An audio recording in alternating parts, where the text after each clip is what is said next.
If Gen Zs don't get promoted fast, they quit immediately. We know to ourselves na yung work na dinideliver namin is effective. And valuable enough for other companies. It gives So, pag-usapan natin yung mga Gen Zs and how they view themselves and how does that kind of view affect other people, especially when it comes to the real world.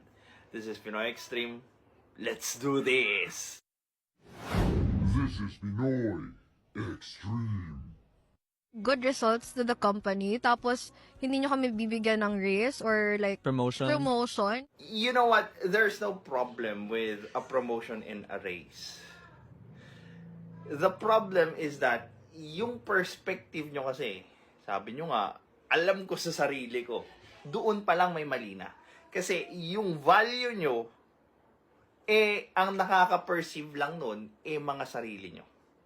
Kumbaga, hindi nyo tinignan yung value nyo doon sa standards ng employer nyo para sila yung makapag-decide since sila naman talaga yung may kakayanang mag-decide ng kung sino ipopromote.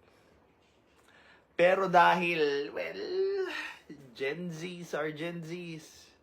They are going to, over-inflate, over-assess their skills.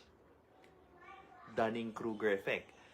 Para magmukhang malaki yung contribution nila doon sa kung anumang field yung tinutungtungan nila. And, you know what? Kung totoo man yung sinabi nila,